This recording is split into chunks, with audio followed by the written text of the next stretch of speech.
ಮಗು ಲಕ್ಷ್ಮಣ ಶುಭಮಸ್ತು ಮಗನೇ. ಗುರುಗಳೇ, ಯಾಗ ಸಂರಕ್ಷಣಾರ್ಥವಾಗಿ ಅಣ್ಣನಾದಂತಹ ರಾಮ ಬರಲಿ ಎಂಬ ಹಾಗೆ ನನ್ನ ತಂದೆಯವರಲ್ಲಿ ಭಿನ್ನವಿಸಿಕೊಂಡಂತಹ ಸಂದರ್ಭ. ಮೊದಲಾಗಿ ನನ್ನ ತಂದೆಯವರು ಹಿಂಜರಿದ್ರು. ಎಷ್ಟಾದ್ರೂ ಮಗನೆಂಬ ಮಮಕಾರದಿಂದ ಯಾವ ತಂದೆ ತಾಯಂದಿರೇ ಆಗಲಿ ಒಂದೊಮ್ಮೆ ಮಕ್ಕಳನ್ನು ಬಿಟ್ಟು ಕೊಡುವಲ್ಲಿ ಆಲೋಚಿಸತಕ್ಕವರೇ. ಖಂಡಿತ ಹಿಂಜರಿತಾರೆ. ಆ ನಿಟ್ಟಿನಲ್ಲಿ ಇನ್ನೊಂದು ರೀತಿಯಲ್ಲಿ ಅವರು ಆಲೋಚಿಸಿದ್ರು. ಮನ ಮಾಡಿದೆವಂತಾದ್ರೆ ಪ್ರತಿ ಸ್ವರ್ಗವನ್ನು ನಿರ್ಮಿಸುವಂತಹ ಅಸಾಮಾನ್ಯ ಸಾಮರ್ಥ್ಯವನ್ನುಳ್ಳವರು ನೀವು. ಅಂತಹದ್ರಲ್ಲಿ ಯಾಗ ಸಂರಕ್ಷಣೆ ಒಂದು ನಿಮಗೆ ನಿಮಿಷಾರ್ಧದ ಕೆಲಸ. ಖಂಡಿತ. ಆದ್ರೆ ರಾಮನೇ ಬರಬೇಕು ಅಂದ್ರೆ ಏನೋ ಒಂದು ಕಾರಣವಿರಬೇಕು ಎಂಬ ಹಾಗೆ ನನ್ನ ತಂದೆಯವರು ಅಂದು ತಿಳಿಯದೆ ಹೋದ್ರು. ಆ ಸಂದರ್ಭದಲ್ಲಿ ಕುಲಗುರುಗಳಾದಂತಹ ವಸಿಷ್ಠರು ನನ್ನ ತಂದೆಯವರಲ್ಲಿ ನಿಮ್ಮ ಮಾತಿಗೆ ಸಮ್ಮತಿಯನ್ನಿತ್ತಂತಹ ಸಂದರ್ಭ ಸಂತೋಷದಿಂದ ಕಳುಹಿಸಿಕೊಟ್ಟಿದ್ದಾರೆ. ಅಣ್ಣ ಬರುವಂತಹ ಸಂದರ್ಭದಲ್ಲಿ ತಮ್ಮನಾದಂತಹ ಈ ಲಕ್ಷ್ಮಣ ಅವನನ್ನು ಬಿಟ್ಟು ಉಳಿದಾನೋ? ಖಂಡಿತ ಇಲ್ಲವೇ ಇಲ್ಲ. ಹೂವಿನೊಂದಿಗೆ ಪರಿಮಳವಿರುವಂತೆ, ಸಕ್ಕರೆಯೊಂದಿಗೆ ಸಿಹಿ ಇರುವಂತೆ ರಾಮನೊಂದಿಗೆ ಲಕ್ಷ್ಮಣ ಎಂಬ ಹಾಗೆ ಎಲ್ಲರೂ ಹೇಳ್ತಾರೆ. ಅಂತೇ ನಾನಿರುವವನು. ಹಾಗಾಗಿ ನಿಮ್ಮ ಸೇವೆಯನ್ನು ಮಾಡಲು ಸುಖವಾಗಿ ನಾವೀರುವರು ಬಂದಿದ್ದೇವೆ. ಅಪ್ಪಟೆ ಮಕ್ಕಳೇ, ಗುರುಗಳೇ, ಲೋಕಕ್ಷೇಮ ಕಾರ್ಯಕ್ಕೆ ಕೇವಲ ಉತ್ಸುಕತೆಯೇ ಸಾಕಾಗುವುದಿಲ್ಲ. ಶಾರೀರಿಕ ಕ್ಷಮತೆ, ಮಾನಸಿಕ ದೃಢವೂ ಬೇಕಾಗ್ತದೆ. ಅದಕ್ಕಾಗಿ ಕೇಳು ಮಿತ್ರ ಕುಲಾಬ್ದಿ ಚಂದ್ರಮಾಸ ಕೇಳು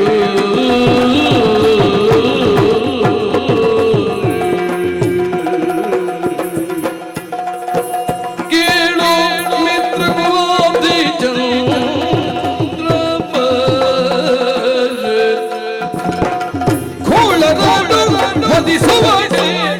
ಮುಂದಿನ ಕಾಲದೊಳಗನು ಕೂಲ ಅನುಕೂಲ ಮಂತ್ರ ಮೇಳೈಸುವೆ. ಮುಂದಿನ ಕಾಲದೊಳಗನು ಕೂಲ ಮಂತ್ರವ ಮೇಳವಿಸುವೆ.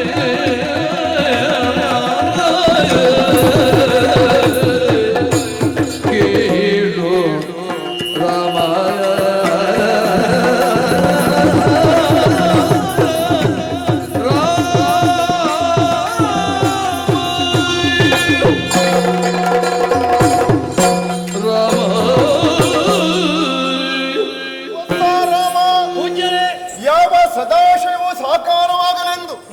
ನಿನ್ನ ಗುರು ಹಿರಿಯರು ನಿನಗೆ ರಾಮ ಎಂಬ ಎರಡಕ್ಷರದ ಹೆಸರನ್ನಿರಿಸಿದರೆಂದು ನಾನು ಊಹಿಸಬಲ್ಲೆ ಮಗ.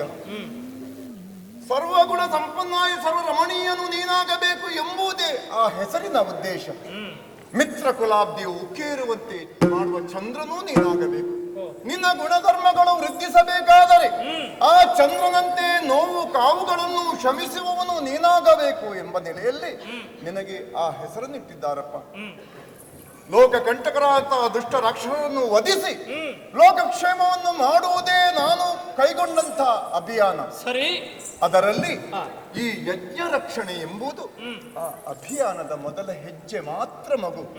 ಹಾಗಾಗಿ ಆ ಲೋಕ ಕಲ್ಯಾಣ ಕಾರ್ಯದಲ್ಲಿ ತೊಡಗಿರುವಾಗ ನಿಮಗೆ ಹಸಿವು, ದಣಿವು, ಆಯಾಸ, ಅನಾರೋಗ್ಯಗಳು ಯಾವುದು ಬಾಧಿಸದಂತೆ ಬಲ, ಅತಿಬಲ ಎಂಬ ಎರಡು ವಿದ್ಯೆಗಳನ್ನು ನಿಮಗೆ ಉಪದೇಶಿಸುತ್ತೇನೆ.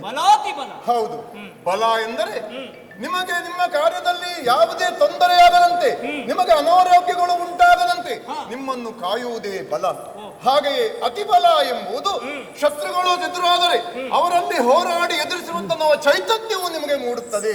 ಇದೇ ಅತಿಬಲ. ಹಾಗಾಗಿ ಈ ವಿದ್ಯೆಯನ್ನು ನಾನು ಉಪದೇಶಿಸಲಿದ್ದೇನೆ. ಅದಕ್ಕಿಂತ ಮೊದಲು ಶುಭ್ರ ಸ್ನಾತರಾಗಿ ಸ್ನಾನಾದಿ ಕರ್ಮಗಳನ್ನು ಮುಗಿಸಿಕೊಂಡು ಬನ್ನಿ ಮಕ್ಕಳೇ, ಬನ್ನಿ ಹೋಗೋಣ.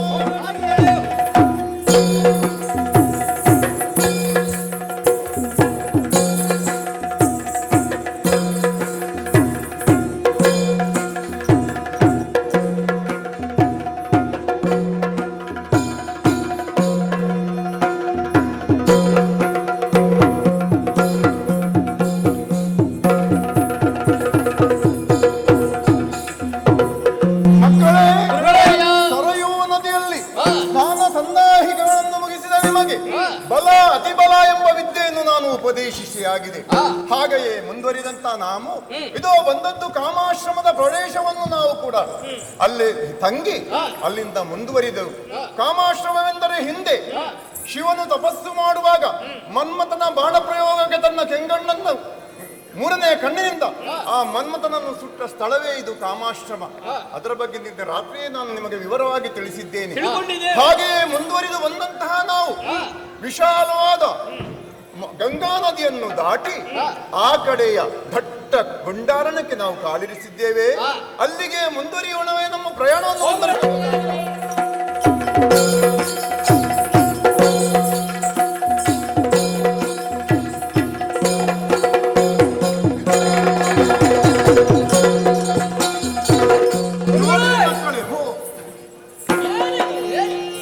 ಬಿತ್ತರಿಸು ಗುರುದೇವ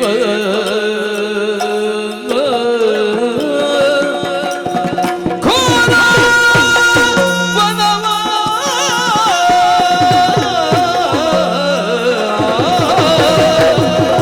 ಬಿತ್ತರಿಸು ಬಿತ್ತರಿಸು ಗುರುದೇವ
ಕಪ್ಪಾಗಿ ಕಾಣುತ್ತಿದೆ ಸುತ್ತಲ ಕತ್ತಲಿನ ತವರು ಸುತ್ತಲ ಕತ್ತಲಿನ ತವರು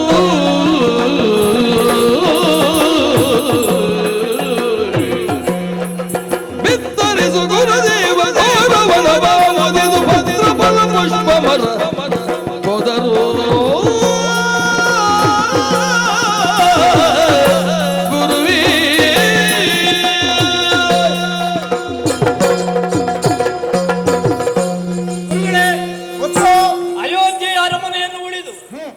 ಸಂರಕ್ಷಣಾರ್ಥವಾಗಿ ನಿಮ್ಮನ್ನು ಹಿಂಬಾಲಿಸಿಕೊಂಡು ಬಂದವರು.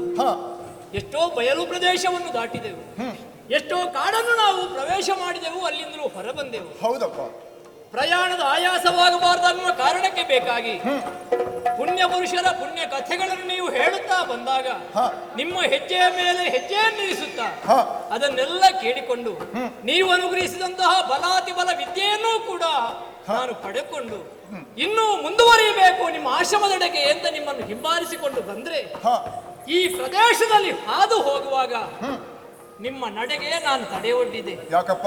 ಅನ್ಯತಾ ಭಾವಿಸಬಾರದು. ನನ್ನ ಮನಸ್ಸಿನಲ್ಲಿ ಮೂಡಿದಂತಹ ಈ ಒಂದು ಜಿಜ್ಞಾಸೆಯನ್ನು ಪರಿಹರಿಸಿಕೊಳ್ಳಬೇಕನ್ನುವಂತಹ ಉದ್ದೇಶದಿಂದಲೇ ನಿಮ್ಮನ್ನು ತಡೆದದ್ದು. ಜಿಜ್ಞಾಸೆ ಅಜ್ಞಾನದ ಲಕ್ಷಣ ಅಲ್ಲವಲ್ಲ? ಖಂಡಿತ ಅಲ್ಲ. ಶಿಷ್ಯನಾದವ ತನ್ನ ಜಿಜ್ಞಾಸೆಯನ್ನು ಗುರುವಲ್ಲಿ ಅಲ್ಲದೆ ಮತ್ತೆ ಯಾರಲ್ಲಿ ಕೇಳುವುದು? ಗುರುಗಳೇ, ಏನಪ್ಪ ಕಾಡು ಅಂತ ನಾವು ಹೇಳುವಾಗ ನಮ್ಮ ಕಣ್ಣಿಗೆ ಕಾಣುವುದೇನು? ರಾಮಣೀಯಕವಾದಂತಹ ಪ್ರದೇಶ. ಭೂದೇವಿಯು ಹಚ್ಚ ಹಸುರಾದ ಸೀರೆಯನ್ನುಟ್ಟು ನಳನಳಿಸುವ ಹಾಗೆ ಕಾಣಬೇಕು. ಹಕ್ಕಿಗಳ ಕಲರವ ಕೇಳಬೇಕು, ಗಿಳಿಗಳ ಹಿಂಬಾದ ಧ್ವನಿ ಕೇಳಬೇಕು, ಕೋಗಿಲೆಯ ಕೂಜನ ಕೇಳಬೇಕು. ಮರಗಳೆಲ್ಲವೂ ಕೂಡ ಫಲಭರಿತವಾಗಿರಬೇಕು, ಬಳ್ಳಿ ಒಂದು ಮರವನ್ನು ಹಬ್ಬಿರಬೇಕು, ತಂಗಾಳಿ ನಮ್ಮ ಶರೀರವನ್ನು ಸೋಕುತ್ತಿರಬೇಕು. ಇದು ಕಾಡು ಅಂತ ಹೇಳುವಾಗ ನಮ್ಮ ಮನಸ್ಸಿಗೆ ಬರುವಂತಹ ಚಿತ್ರಣ. ಖಂಡಿತವಾಗಿಯೂ. ಆದ್ರೆ ಇಲ್ಲಿ ಅದು ಯಾವುದೂ ಇಲ್ವಲ್ಲ ಗುರುಗಳೇ. ಎಲ್ಲಿ ನೋಡಿದರೂ ಕೂಡ ಕಾರ್ಗತ್ತಲೆ, ಸ್ಮಶಾನ ಮೌನ. ಕಾಡಿದೆ, ಗಿಡ ಮರವಿದೆ, ಬಳ್ಳಿಯು ಹರಡಿದೆ, ಆದ್ರೆ ಯಾವುದರಲ್ಲಿಯೂ ಚೈತನ್ಯವಿಲ್ಲ. ಯಾವುದೋ ಒಂದು ಸ್ಮಶಾನ ಮೌನ. ಇಲ್ಲಿರುವಂತಹ ಪ್ರತಿಯೊಂದು ಗಿಡ, ಮರ, ಬಳ್ಳಿ, ಹಣ್ಣು, ಹಂಪಲು ಎಲ್ಲವೂ ಕಪ್ಪಾಗಿ ಕಾಣುತ್ತಿದೆ. ಯಾವುದೋ ಸೂತಕದ ಛಾಯಾ ಈ ಕಾಡಿನಲ್ಲಿ ನನ್ನ ಕಣ್ಣಿಗೆ ಕಾಣುತ್ತಾ ಇದೆ ಗುರುಗಳೇ. ಹಾಗಿದ್ರೆ ಈ ರೀತಿಯಾಗಿ ನಳನಳಿಸಬೇಕಾದಂತಹ ಕಾಡಿಗೆ ಈ ಹೀನ ಸ್ಥಿತಿ ಬರಬೇಕು ಅಂತಾದರೆ ಕಾರಣ ಏನು? ಈ ನೀರವ ಮೌನಕ್ಕೂ ಈ ಕಾಡಿಗೂ ಏನಾದ್ರೂ ಅವಿನಾಭಾವ ಸಂಬಂಧ ಇದೆ. ಇದರ ಬಗ್ಗೆ ಏನಾದ್ರೂ ತಿಳ್ಕೊಳ್ಬೇಕನ್ನುವಂತ ಹಪಹಪಿಕೆ ಗುರುಗಳಾದ ನೀವು ಹೇಳಿದ್ರು. ರಾಮ, ಈ ಕಾಡಿನ ಬಗ್ಗೆ ಕೇಳ್ತಾ ಇರುವೆಯ? ಏತಕ್ಕೆ ವಿಧವೆಂದು ಕರೆದು ಕೊನೆಯಂದ ಏತಕ್ಕೆ ವಿಧವೆಂದು ಕರೆದು ಕೊನೆಯಂದ ಖಾತಿಸಲಿಂದ್ರ ವೃತ್ತನನು ಖಾತಿಸಲಿಂದ್ರ ವೃತ್ತನನು ಪಾತಕವ ಹೊಂದಿರಲು ಪುಣ್ಯ ವಿಶೇಷಣಗಳು ಪಾತಕವ ಹೊಂದಿರಲು ಪುಣ್ಯ ವಿಶೇಷಣಗಳು ಆತನು ಪರಮ ಶಿವನರು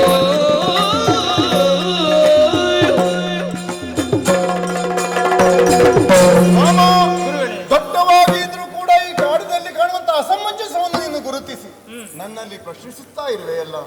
ಈ ಕಾಡಿಗೂ ಒಂದು ವಿಶೇಷತವಿದೆ ಮಗ. ಹಿಂದೆ ವೃತ್ರಾಸುರನೆಂಬವನು ದೇವೇಂದ್ರನ ಪಟ್ಟವನ್ನು ವಶಪಡಿಸುವುದಕ್ಕೊಂದು ಹಾಕಿ ದೇವಲೋಕಕ್ಕೆ ದಾಳಿಯನ್ನಿಟ್ಟ. ದೇವಲೋಕಕ್ಕೆ ದಾಳಿಯನ್ನಿಟ್ಟಂತಹ ವೃತ್ರಾಸುರ ದೇವೇಂದ್ರನನ್ನು ಸೋಲಿಸಿ ಓಡಿಸಿದ, ಪಟ್ಟವನ್ನು ವಹಿಸಿಕೊಂಡ. ಇಲ್ಲಿ ಪದಭ್ರಷ್ಟರಾದಂತಹ ದೇವೇಂದ್ರ ವಿಷ್ಣುವಿಗೆ ಮೊರೆ ಹೊಕ್ಕಾಗ ಆತನ ಆಣತಿಯಂತೆ ಉಪಯಾಂತರದಿಂದ ಆ ವೃತ್ರಾಸುರನನ್ನು ಸಮುದ್ರ ತೀರಕ್ಕೆ ಬರ ಹೇಳಿ ತನ್ನ ವಜ್ರಾಯುಧವನ್ನು ಸಮುದ್ರದ ನೊರೆಯಲ್ಲಿ ಮುಳುಗಿಸಿ ತೆಗೆದು ಆ ವೃತ್ರನ ಮೇಲೆ ಪ್ರಹರಿಸಿದಾಗ ಆತನು ಸತ್ತೇ ಹೋದ ಮಗು. ಆದರೆ ಬ್ರಾಹ್ಮಣನಾಗಿದಂತ ವಂಶವಂತ ವೃತ್ರಾಸುರನನ್ನು ಕೊಂದದ್ದರಿಂದ ಬ್ರಹ್ಮ ಹತ್ಯಾ ದೋಷವು ಬೆನ್ನು ಹತ್ತುತ್ತಾ ಬಂತು ಇಂದ್ರನದ್ದು. ಅಲ್ಲಿಂದ ಓಡಿದ ಇಂದ್ರ ಎಲ್ಲಿಗೆ?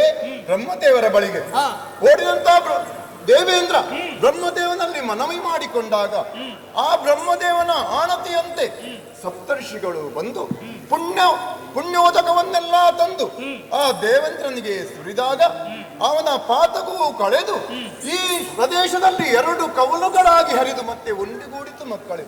ದೇವೇಂದ್ರನ ಪಾಪ ಅಲ್ಲಿಂದ ಇಲ್ಲಿಗೆ ಹೌದು, ಹರಿದು ಇಲ್ಲಿ 2 ಕವಲುಗಳಾಗಿ ಹರಿದು ಮತ್ತೆ ಒಂದಾಯಿತು. ಪಾಪ ಮುಕ್ತನಾಂತ ಆ ದೇವೇಂದ್ರ ಆ 2 ಪ್ರದೇಶಗಳಿಗೂ ಮಲದ ಮತ್ತು ಕರುಷವೆಂದು ಹೆಸರಿರಿಸಿ ಮುಂದೆ ಜನವಸತಿಗೆ ಯೋಗ್ಯವಾಗಲೆಂದು ಹರಸಿ ಹೋದ.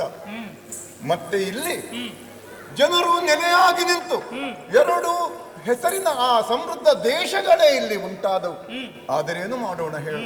ಕಾಲಾಂತರದಲ್ಲಿ ತಾಟಕಿ ಎಂಬವಳು ತನ್ನ ಮಕ್ಕಳಾದ ಮಾರೀಚ ಮತ್ತು ಸುಬಾಹುವರನ್ನೊಡಗೂಡಿಕೊಂಡು ಬಂದು ಇಲ್ಲಿನ ಜಾನುವಾರುಗಳನ್ನೆಲ್ಲ ತಿಂದಳು.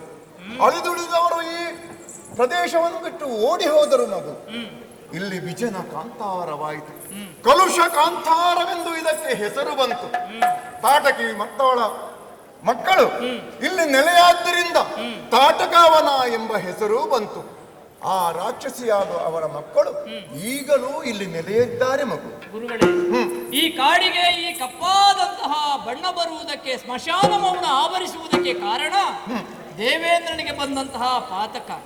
ಆ ಬ್ರಹ್ಮಹತ್ಯಾ ದೋಷವನ್ನು ನಿವಾರಣೆ ಮಾಡುವುದಕ್ಕಾಗಿ ಹೀಗೆ ಮಾಡಿದ್ದರಿಂದ ಈ ಕಾಡಿಗೆ ಇಂತಹ ಹೆಸರು ಬಂತು. ಈ ಕಾಡಿನ ಬಗ್ಗೆ ನನಗೆ ತಿಳಿಯಿತು. ಆದ್ರೆ ಕೊನೆಗೆ ಒಂದು ತಾಟಕಿ ಅಂತ ನೀವು ಹೇಳಿದ್ರಲ್ಲ, ಬಗ್ಗೆ ಒಂದು ಮಾತು ಮಗು ಎನಲೆಂದ ರಘುರಾಮ ಹೇಳದಾಗೀಗ ಮೌನಿ ರಾಮ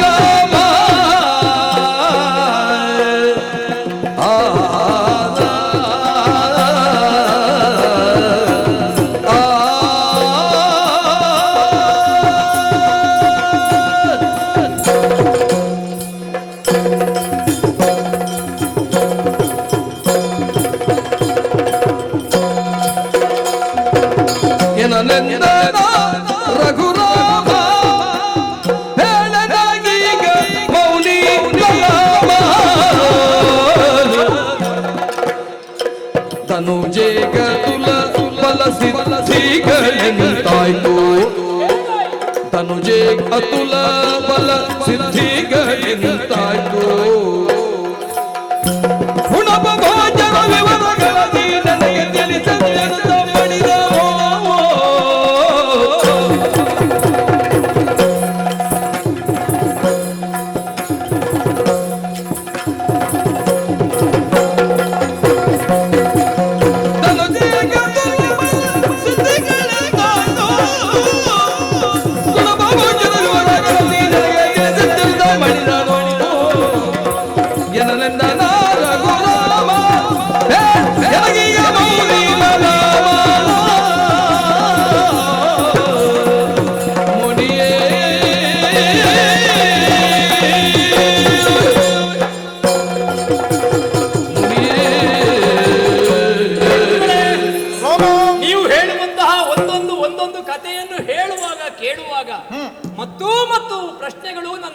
ನನ್ನಲ್ಲಿ ಮೂಡುತ್ತಿದೆ. ಹೌದೇ? ಅನ್ಯತಾ ಭಾವಿಸಬಾರದು ಗುರುಗಳೇ. ಇಲ್ಲ. ನನ್ನ ಕ್ರಮವೇ ಹಾಗೆ. ನನಗೆ ಏನಾದ್ರೂ ಒಂದು ಜಿಜ್ಞಾಸೆ ಬಂದ್ರೆ ಅದನ್ನು ತಕ್ಷಣವೇ ಪರಿಹರಿಸಿಕೊಡಬೇಕು. ಕರುಷಕಾಂತಾರ ಅಂತ ಗೊತ್ತಾಯಿತು. ತಾಟಕಿಯನ್ನು ಅವಳು ಇಲ್ಲಿ ಬಂದು ಸೇರಿದ್ದರಿಂದಲೇ ಇದು ತಾಟಕಾವನವಾಯಿತು ಅಂತ ಹೇಳ್ತೀರಿ ಗುರುಗಳೇ. ತಾಟಕಿ ರಕ್ಕಸಿ ಅಂತ ಹೇಳಿದ್ರಿ, ಆದ್ರೂ ಕೂಡ ಒಬ್ಬಳಾಕಿ ಹೆಣ್ಣಲ್ವೇ? ಹೆಣ್ಣಾದಂತಹ ಅವಳು ಅವಳ ಮಕ್ಕಳನ್ನು ಸೇರಿಕೊಂಡು ಈ ಕಾಡಿಗೆ ಬಂದದ್ದಾದ್ರೂ ಯಾಕೆ? ಆ ತಾಟಕಿ ಮಾನವ ದೇಶಿಯಾಗುವುದಕ್ಕೆ ಕಾರಣವೇನು? ಮಾತ್ರ ಅಲ್ಲ, ಜನನಿಬಿಡವಾದಂತಹ ಎರಡು ಒಳ್ಳೆಯ ಪ್ರದೇಶದಲ್ಲಿರುವಂತಹ ಎಲ್ಲವರನ್ನು ಹಿಂಸಿಸಬೇಕು ಅಂತಾದ್ರೆ ಕಾರಣವೇನು?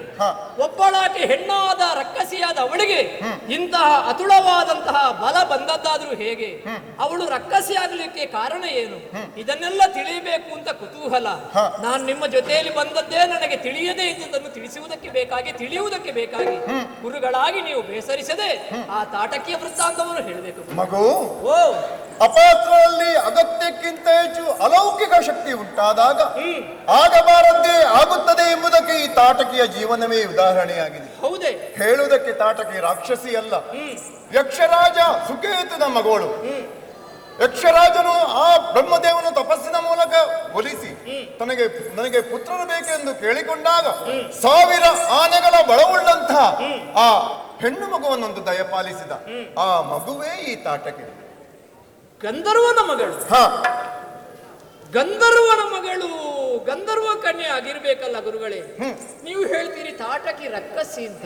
ಹೇಗಾದಳು ರಕ್ಕಸಿ? ಮಗು, ತಾಟಕಿ ಯಾಕೆ ಗಂಧರ್ವ ಕನ್ಯೆಯಾದವಳು ರಕ್ಕಸಿ ಆದಳು ಎಂಬ ಜಿಜ್ಞಾಸೆ ನಿನಗೆ? ಹೌದು. ಅದೆಲ್ಲ ಬಹಳ ವಿಚಿತ್ರವಾದ ವಿಸ್ಮಯವಾದ ಕತೆ ಮಗು, ಬಹಳ ವಿಸ್ತಾರವೂ ಆಗಿದೆ, ದೀರ್ಘವಾದ ಕತೆ. ಹೌದು. ತಾಟಕಿಯ ಜೀವನದಲ್ಲಿ ಏನೋ ಒಂದು ಹಿನ್ನೆಲೆ ಇದೆ. ಹೌದು. ಗಂಧರ್ವಳಾದಂತಹ ತಾಟಕಿ ರಕ್ಕಸಿ ಆಗುವುದಕ್ಕೆ ಒಂದು ಕಥೆ ಇದೆ, ಖಂಡಿತವಾಗಿಯೂ ಇದೆ. ಕೇಳಬೇಕು ಅಂತ ತವಕ ನಮಗಿಬ್ಬರಿಗೂ ಇದೆ ಗುರುಗಳೇ. ನಿಮಗಿಬ್ಬರಿಗೂ ತಾಟಕ ಯಾಕೆ ರಕ್ಕಸಿಯಾದಳು ಎಂಬ ಕಥೆಯನ್ನು ನಾನು ಹೇಳುತ್ತಾ ಹೋಗುತ್ತೇನೆ. ನೀವು ಕೇಳುತ್ತಾ ನಮ್ಮ ಪ್ರಯಾಣವನ್ನು ಮುಂದುವರಿಸೋಣಾಗದೆ.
ನಿಲ್ಲಿಸಿದ್ದು? ಅದೇ ನಾನು ಕೇಳುವುದು ಅವರ ಹತ್ರ, ನನಗೆ ಯಾಕೆ ಅರ್ಧ ಅಂತ. ಅವರಿಗೆ ಗೊತ್ತುಂಟು, ಹಾ, ನೀನು ಪ್ರಾರಂಭಿಸಿದ್ರೆ ಸಾಕು, ಹಾ. ಮುಗಿಸುವುದಕ್ಕೆ ಉಳಿದವರಿದ್ದಾರೆ ಎನ್ನುವ ಹಾಗೆ ಎಲ್ರಿಗೂ ಚೆನ್ನಾಗಿ ತಿಳಿದಿದೆ. ಆ ಕಾರಣ ಅಷ್ಟೇ, ಬೇಸರ ಮಾಡಬೇಡ. ಸರಿ. ನಿಮ್ಮೆಲ್ಲರಲ್ಲಿಯೂ ಒಂದು ಮಾತು, ಅಸುರರೇ ಒಂದು ದಿನ ಭಲ್ಲೋಕ ಜಂಬೋಯ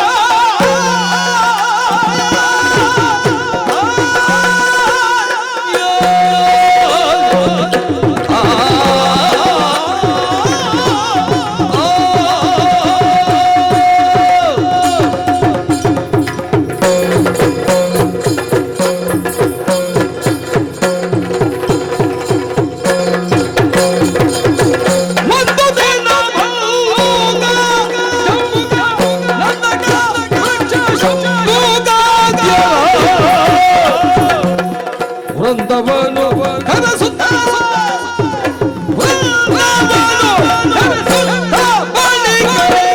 ಸೊಂದ ನುಡಿದ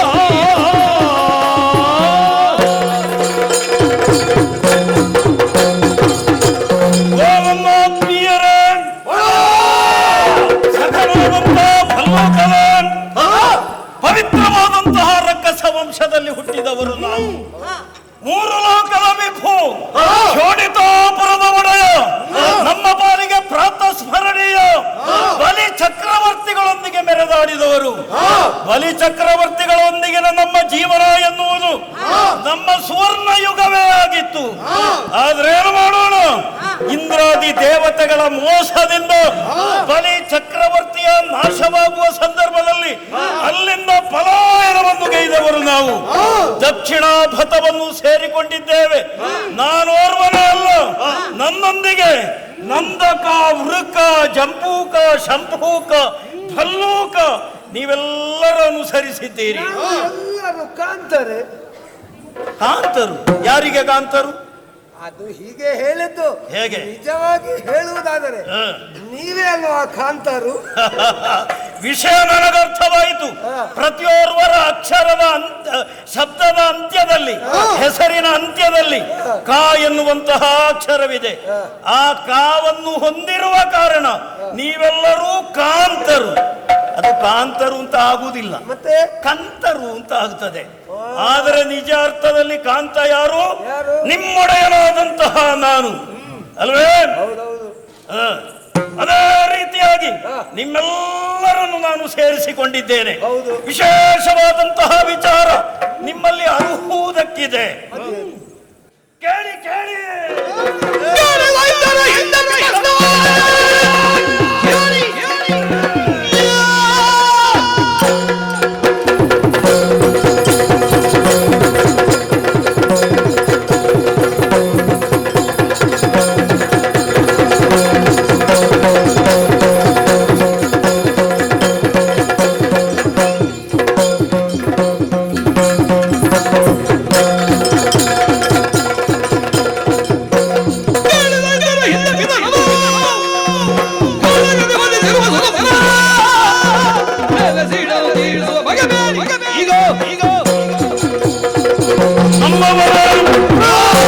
ದಕ್ಷಿಣಾಪಥವನ್ನು ಸೇರಿದೆವು. ವಿಂಧ್ಯ ಪರ್ವತದ ತಪ್ಪಲಲ್ಲಿ ವಾಸಯೋಗ್ಯವಾದಂತಹ ಸಾಮ್ರಾಜ್ಯವನ್ನು ಸ್ಥಾಪಿಸಿದೆವು. ಆ ಸಾಮ್ರಾಜ್ಯಕ್ಕೆ ಕಲುಜಪುರ ಎನ್ನುವ ಹಾಗೆ ನಾಮಕರಣ ಮಾಡಿದ್ದೇವೆ. ಏನು? ವಾಸಸ್ಥಳ ಹೇಗೂ ನಿರ್ಮಿಸುವುದಕ್ಕೆ ನಮಗೆ ಕಷ್ಟ ಆಯಿತು. ಅದಕ್ಕೆ ಒಂದು ಹೆಸರಾದ್ರೂ ಚಂದದ್ದು ಇಡಬಹುದಿತ್ತಲ್ಲ. ಕಲುಜಪುರ ನಿನಗೆ ಸಮಾಧಾನ ಆಗಲಿಲ್ಲ ಅಂತ ಕಾಣ್ತದೆ. ಹೌದು. ಶ್ರವಣ ರಮಣೀಯವಾಗಿರಬೇಕು. ಹೆಸರು ಎನ್ನುವ ಹಾಗೇನು ಇಲ್ಲ, ಸದಾಶಯ ಯುಕ್ತವಾದರೆ ಸಾಕು. ಹೌದೇನೋ? ಕತ್ತಲೆಯಲ್ಲೇ ಜೀವನವನ್ನು ಸಾಗಿಸಿದವರು, ಕತ್ತಲೆಗೆ ನಾವು ಹೋದವರು, ಭವಿಷ್ಯದಲ್ಲಿ ನಮ್ಮ ಜೀವನದಲ್ಲಿ ಬೆಳಕಾಗಲಿ ಎನ್ನುವ ಕಾರಣದಿಂದಲೇ ಕತ್ತಲೆಯನ್ನು ಸೂಚಿಸುವಂತಹ ಕಲುಜಪುರ ಎನ್ನುವ ಹಾಗೆ ಹೆಸರನ್ನಿಟ್ಟಿದ್ದೇವೆ. ಅದೇ ರೀತಿಯಾಗಿ ನಾನು ಅರಸನಾಗಿ ಮೆರೆಯುತ್ತಾ ಇದ್ದೇನೆ. ನನ್ನೊಂದಿಗೆ ನೀವೆಲ್ಲರೂ ಕೂಡ ಸರಿಯಾದಂತಹ ಸ್ಥಾನಮಾನದಲ್ಲಿ ಬೆಳೆಯುತ್ತಾ ಇದ್ದೀರಿ, ಬೆಳಗುತ್ತಾ ಇದ್ದೀರಿ. ಹೇಳಬೇಕಾದಂತಹ ವಿಷಯ ಮತ್ತೇನು ಅಲ್ಲ, ನನ್ನ ತಂದೆಯಾದಂತಹ ಜಂಬಾಸುರರ ನಾಶವನ್ನು ಆ ದೇವೇಂದ್ರ ಮಾಡಿದ. ನಿಮ್ಮ ತಂದೆ ಜಂಬಾರ. ಏನು ಜಂಬರಲ್ಲ, ಮತ್ತೆ? ಜಂಬಾಸುರ. ನಾನು ಅದೇ ಪ್ರಶ್ನಿಸಿದ್ದು. ಹ. ಜಂಬಾಸುರ ಅಂದ್ರೆ ಏಕವಚನದಲ್ಲಿ, ಸರಿ. ನಾನು ಅದನ್ನು ಬಹುವಚನದಲ್ಲಿ ಪ್ರಶ್ನಾರ್ಥಕವಾಗಿ ಜಂಬಾರ. ಸರಿಯಾಗಿದೆ. ನನ್ನ ವ್ಯಾಕರಣದಲ್ಲಿ ತಪ್ಪಾಗಲಿಕ್ಕಿಲ್ಲ. ಆ, ನೀನು ವ್ಯಾಕರಣ ಕಲಿತದ್ದೆಲ್ಲಿಯೋ? ಗೋಕರ್ಣದಲ್ಲಿ. ಎಲ್ಲಿ? ಗೋಕರ್ಣ ಎನ್ನುವಂತಹ ಪ್ರದೇಶವೊಂದು ಉಂಟೇನೋ? ಅಲ್ಲಿ ಯಾರು ನಿನ್ನ ಗುರುಗಳು? ಯಾರು ಅದು ಒಂದು ಸುಮ್ಮನೆ ತಮಾಷೆಗೆ ಹೇಳಿದ್ದಷ್ಟೇ. ಆ, ಊಟಕ್ಕೊಂದು ಮೊಸರು, ಮಾತಿಗೊಂದು ಕುಸುರು ಅಂತ. ಅಷ್ಟು ಮಾತ್ರವಲ್ಲ, ಮಾತಿಗೊಂದು ಮಾತು, ಚಕ್ಕುಲಿಗೊಂದು ತೂತು. ಮಾತಾಡುವಾಗ ಅಂತಹ ರಸವತ್ತಾದಂತಹ ಮಾತುಗಳು ಬಂದರೆ ಮನಸ್ಸಿಗೆ ಮುದವಾಗುತ್ತದೆ. ಇನ್ನು ಮುಂದುವರಿಸಿ. ಏನೇ ಆಗಲಿ ಬಹಳಷ್ಟು ಸಂತೋಷ. ಈಗ ನಾನೊಂದು ತೀರ್ಮಾನವನ್ನು ಮಾಡಿಕೊಂಡಿದ್ದೇನೆ. ಹಿಂದೆ ಸಮುದ್ರ ಮಥನ ಕಾಲದಲ್ಲಿ ಬಲಿ ಚಕ್ರವರ್ತಿಗಳೊಂದಿಗೆ ನನ್ನ ತಂದೆಯಾದಂತಹ ಜಂಬಾಸುರರು ದುಡಿದವರು ಸರಿಯಾದಂತಹ ಪ್ರತಿಫಲವನ್ನು ದೇವತೆಗಳು ಕೊಡದೆ ವಂಚಿಸಿದ್ದಾರೆ. ನನ್ನ ತಂದೆಯ ವಧೆಗೂ ಕಾರಣರಾಗಿದ್ದಾರೆ. ಅಂತಹ ದೇವತೆಗಳಿಗೆ ಸರಿಯಾದ ಶಾಸ್ತಿಯನ್ನು ಮಾಡಬೇಕಾಗಿದೆ. ಏನು ನಿಮ್ಮ ಅಭಿಪ್ರಾಯ?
ಕಾಲ ಕಳೆದರೆ ಸಾಕು.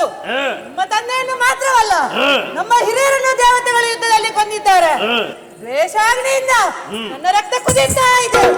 ಶೀಘ್ರದಲ್ಲಿ ಮಹೇಂದ್ರ ನಗರಿಗೆ ದಾಳಿಯನ್ನು ಎಸಗಿ ಸುರರಿಗೊಂದು ಪಾಠವನ್ನು ಕಲಿಸಲೇಬೇಕು. ಆದುದರಿಂದ ನಮಗೊಂದು ಅಪ್ಪನೆಯನ್ನು ಬರ್ತದೆ.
ಚುಬುರಕನಲ್ಲ. ಆ ದೇವತೆಗಳ ಮೇಲೆ ನನಗೂ ಹಾಗೆ ಇದೆ. ನಮ್ಮವರ ಸಾವಿಗೆ ಕಾರಣರು ಆ ದೇವತೆಗಳು. ಅಪ್ಪಣೆಯನ್ನು ಕೊಡು. ಆ ದೇವತೆಗಳನ್ನು ಸ್ವರ್ಗದಿಂದ ನಮಗೆ ಬಲ್ಲೂಕರ ಅಭಿಪ್ರಾಯ ಪ್ರಾಧಾನ್ಯ. ಹೇಳು.